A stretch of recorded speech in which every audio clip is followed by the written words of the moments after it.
Welcome to Are We the Only Ones?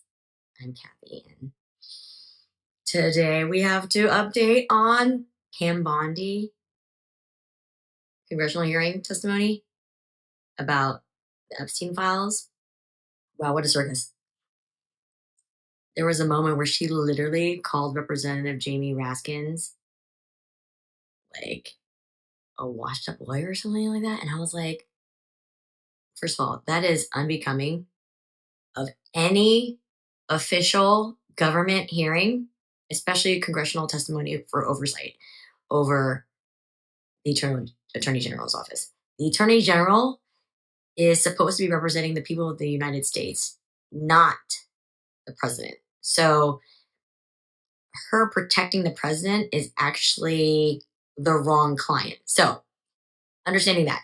Now, based on the way that she reacted when Representative Ted Lieu, who used to represent me when I used to live in Westwood, which also covers Beverly Hills, Holmby Hills. So it's like the richest of the rich of Hollywood. So for him to be actually taking her to task, and these people live in his district, is something that nobody actually seemed to put together.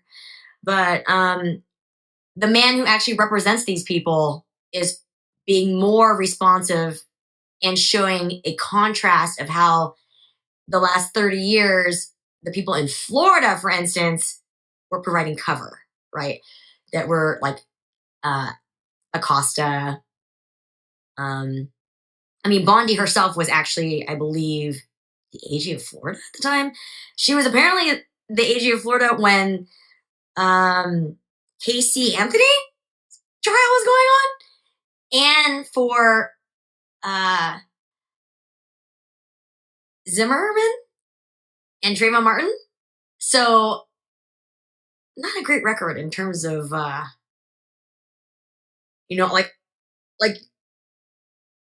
she's in the same realm as like the O.J. Simpson game, So it's weird though because she's the AG for the United States and should be bringing cases like the people of the United States versus Donald Trump in regards to January 6th, sedition, treason. But she ended up getting masterfully cornered into committing perjury by Representative Ted Lieu, who is a former JAG officer. JAG is the Judge Advocate General, is what it stands for the military, which is their lawyers.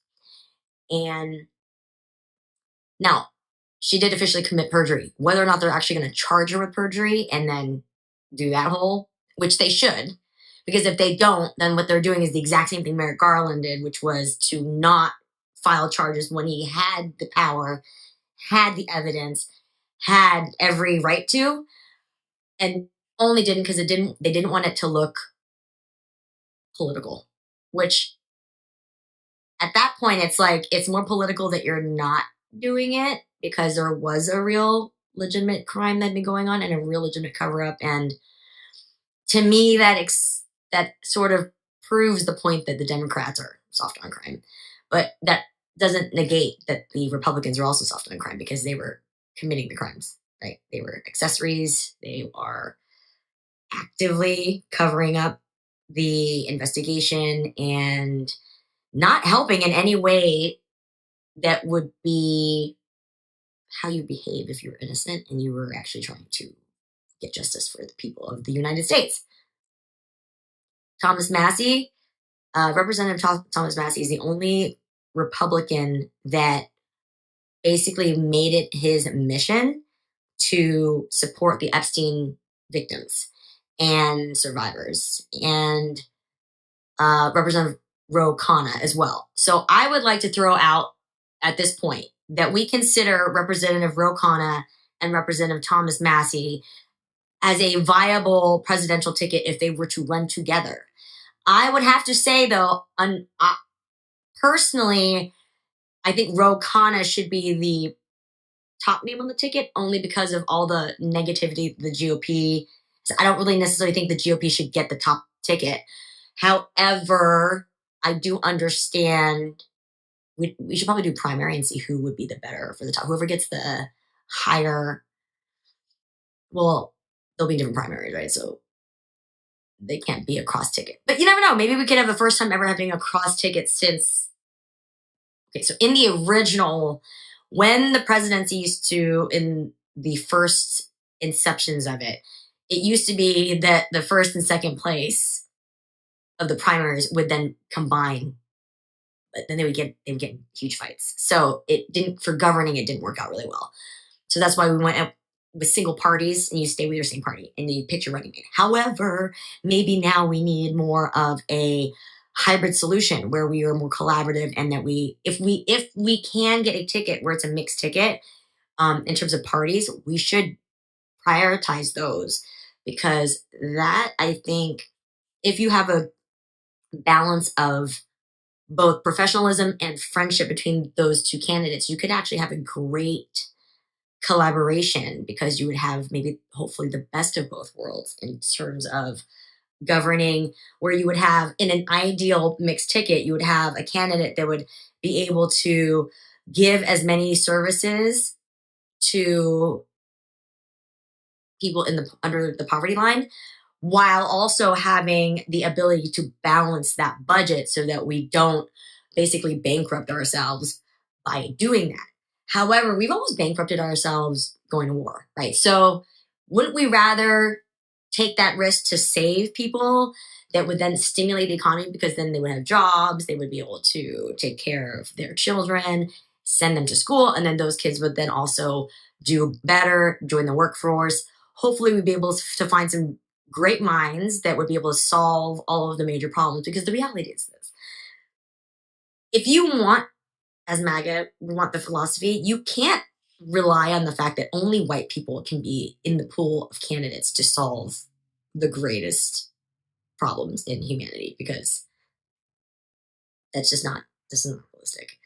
We have people right now that are geniuses. There are children that are creating and inventing things like stitches that will change color based on the healing process, and if there's any infections.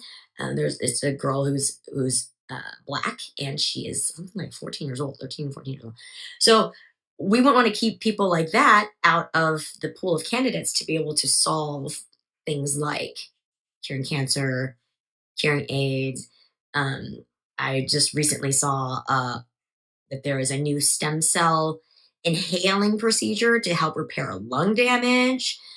I just saw an article about smoking cannabis as you get older is actually better for you, because it helps expand your memory and your cognitive ability.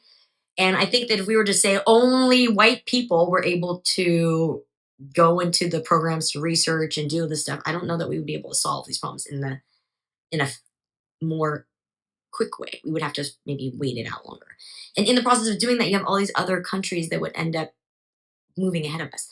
As of right now, Vietnam is getting a new bullet train, high speed bullet train system. They've dedicated a significant portion of investment that's coming in from a lot of other countries, and not just Vietnamese cash. There's a lot of cash coming from other countries pouring in there. And so I can actually compare, because I used to go to Vietnam. My first time going to Vietnam, I was 12, and there was nothing that, like, when you used to have a hamburger, it'd be on a baguette, a round burger on a actual French baguette. So I have been able to see it progress when, like, now they understand what Western food is. They even import the ingredients. Now you have people that are from America. I can think of a specific example of somebody who from America and opened restaurants in Vietnam and is very successful. And so Vietnam is a very international country now. And, I've stayed in the Landmark 81, which is the tallest tower in Southeast Asia. And there's a hotel in there in Vietnam. And so I can compare what technology they have against what we have in America that's like everywhere. And they're starting to surpass us. When I lived in Japan, Japan was already ahead of us. Japan at the time, from 2005 to 2008, already had ATMs where you could put in the cash and it would just scan it and you didn't have to like put in an envelope. And I remember going, what? Like, what is this? And then they also had, I would go to Shiseido and I would go get like makeup matching. And they would literally just take a computer thing and go, boop. And they would just hand me the compact. And I was like, and even still now, I can't get matched perfectly in America. So that tells you how technology can progress if you allow for the investment, for the opportunity. And maybe if you have more of a society that's not like so worried about racism and so worried about immigration, so worried about all these like boogeymen, that you can actually unify and move forward with the money that you actually make in your country and like provide amazing services, provide amazing opportunities. Because when you can build a bullet train, you can create jobs. So I just read that there's a mining town that is in deep, deep, dire situation right now. They're very concerned because their mining town just basically lost all their jobs. If we can get a bullet train going from California to DC to New York, those miners could go work building that maglev train and magnetic levitation train, in case you didn't know what that means. And I've ridden all those trains. I've actually helped introduce sort of the beginning of the concept of bringing that here. And it's been a while, it's like since 2000 we've been trying to get these trains here, but the conversations have been going on. And if you can compare the United States to Vietnam and see that how far we're behind, you understand how much waste of time, resources, money we have spent on hating each other. And if you realize who was the one coming over importing that hate, it's people that grew up in apartheid South Africa. So Peter Thiel and Elon Musk. And so I implore everybody to like, now we reset. I mean, I would even venture to say that we should go with a matriarchal society. If we can completely reset, that would be the way to go. Most of the things that we've seen that have been unraveling really have to do with intense need for sexual gratification that I don't know that women have that kind of need. I can't imagine a single woman being so obsessed to the extent that she would create a cryptocurrency market just to trade. Like, I just don't. So Bitcoin has been plummeting. It just dropped to $67,000 for the Bitcoin. I think the high has been 100,000. And when I first checked on it, when the Epstein news dropped, it was, I think it had gone from 70 to 65 and then recovered to 72. And then now it's back down to 67. So it is something to watch. It almost is like the temperature of where society really is, because money talks, right? Follow the money. If the money in crypto starts to tank, society is not accepting this, and there's hope that we can find the balance. But I think what's going to end up happening is France, which is actually my home country. I was born in Paris, France, would be leading the EU to create a new world alliance that doesn't include America. That's crazy. When you come from military, the jokes that we used to make about the French, for me to see the French come out as the leaders is actually a beautiful thing. And it also tells you how quickly things can change. Right? Like, wow. Yeah, tell me what you think. The news cycle is, I still can't believe that we have to say the word satanic couple cult, but yeah, that's real. 330 gallons of sulfuric acid is a really hard one to explain away. And also Steve Bannon, he had an apartment, and then when they went to like check to clean, when you rent an apartment and you leave, management comes in. Apparently, he had a jacuzzi tub that was completely destroyed by sulfuric acid. Very suspect, people. This is very suspect. The man was known to not shower or bathe. Do you not recall that Steve Bannon was known for not showering or bathing? So tell me, like, the tub? What? What's going on there? So I also think that it's important to note that Lex Wessner as a co-conspirator should not be a surprise. I mean, the man's name was everywhere. It's like, why did this guy give power of attorney to Epstein? Well, duh, because he's funding it for whatever reason. But the crazy thing is that Lex Wessner owns Victoria's Secret, Bath and Body Works, Abercrombie and Fitch, and other L brands, which basically means that the man who was funding the most notorious pedophile ring was also in charge of taste making for multiple generations of women and girls. Girls going into prepubescent age were getting their training bras, okay, and then going into Victoria's Secret, going into Bath and Body Works and getting their first like lotions and gifts that you would give when you pass a certain age. You're like 13, 14, you start buying Bath and Body Works, you start giving it as like presents. It's not a rite of passage, but it is just like a shared experience. And then Abercrombie and Fitch, let me tell you, Abercrombie and Fitch was well known as a human trafficking situation because the CEO of Abercrombie and Fitch has gotten in trouble for that. There's also another Instagram account that I follow. He was a Abercrombie and Fitch model. He was trafficked, and he tells his stories about being trafficked as an Abercrombie and Fitch model. So he has great insight on everything that's happening right now because he was basically there. So I really want to just say I love Bravo and I love the shows on Bravo, but there's some stars on Bravo. I'm not going to call you guys out, but you guys are repping for Abercrombie and Fitch right now. I think you need to maybe rethink that. Okay. Abercrombie and Fitch is extremely problematic. I think walking away from Abercrombie and Fitch might be the better choice between the racist past they've had and human trafficking and now the very current news that they're involved in.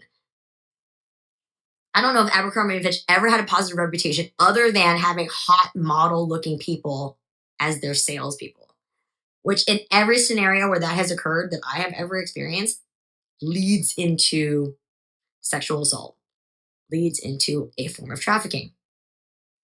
And I think the thing that we've learned from this entire experience is like we should maybe start pulling our money out of these like mass market, mainstream places and literally take that money and spend it into local mom and pops, credit unions instead of big banks. One of my biggest things I am advocating for is family trust, and then you just loan out money to your own family legacy if you can afford to do that, because then the interest goes back into your family trust. You're not paying it out to these banks. We have to take our money and rethink how we spend it because we are funding the worst people in the world.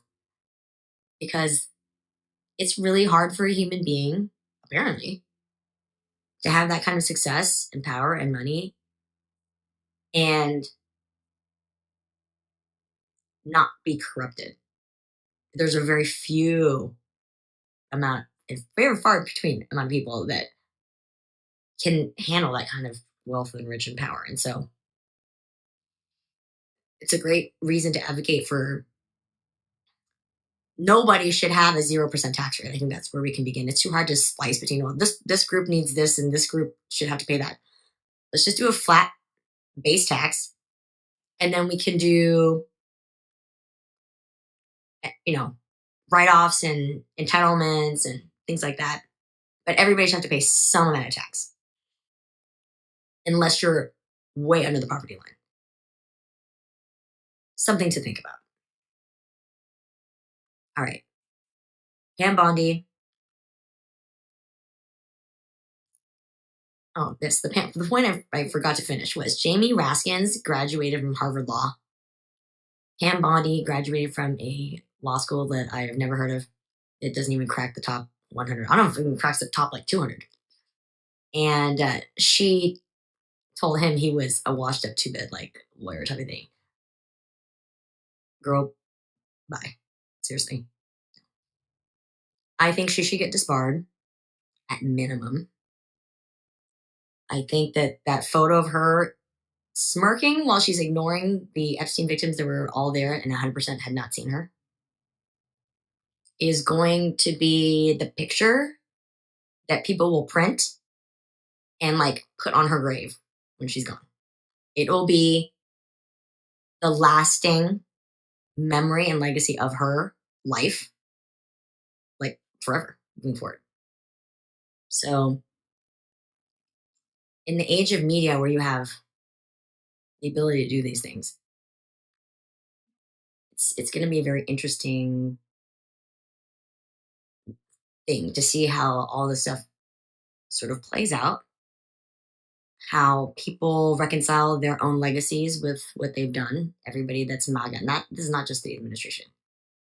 If you're still on the MAGA side, within the next like 3 to 5 years, you're going to be such a pariah. Like you will literally not be able to go anywhere without, not just in the United States. Like if you travel, it'll be even worse.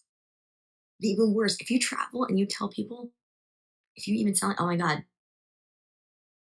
like, cause you're going to be the new Nazi. That's literally what it is. And it's just the reality of what has happened.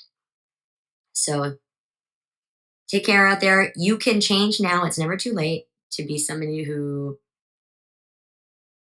decides like, okay, enough is enough. I'm not continuing on with this like satanic worshiping cult. Like they duped me, but they didn't dupe me because I'm an idiot. They duped me because they're rich, like beyond rich, like creating markets rich. That is a justification that you can actually sit with and be like, none of us did a chance. Okay. But you can change. So if you're still MAGA, you can change now. There's certain things that I can understand. Look,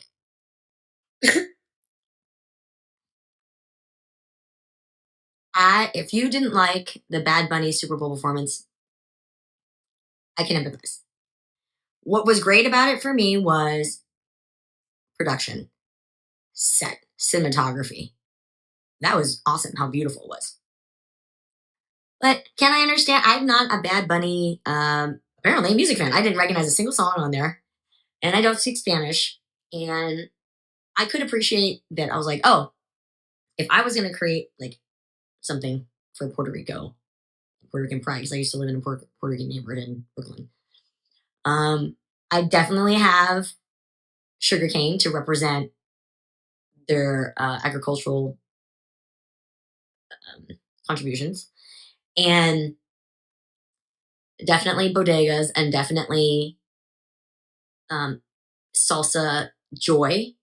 And I didn't know that there was going to be a taco. I don't know if it's a stand. I think it might be like a storefront. But anyway, in Highland Park, there's this taco place, and that was the taco place that was represented there. And apparently now they have lines around the block, which is amazing. Because I was going to go, but now I don't want to wait on the block. But you know, that's exactly what you want for mom and pop. Like that's what I'm talking about. And then the casita thing, I'd already seen it from previous concerts, like with John Hamm being there and John Hamm being there again.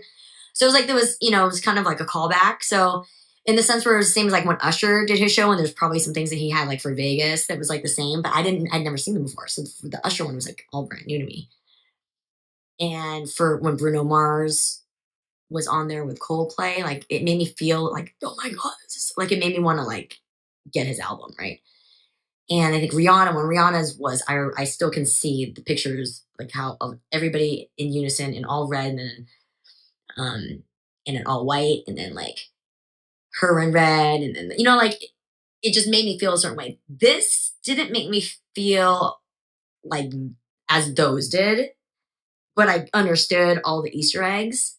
I think I missed a few, but for me, I can understand it. I was like sitting there going, yeah, if people don't like this, I can understand why. I can understand exactly why they don't like it. It wasn't necessarily like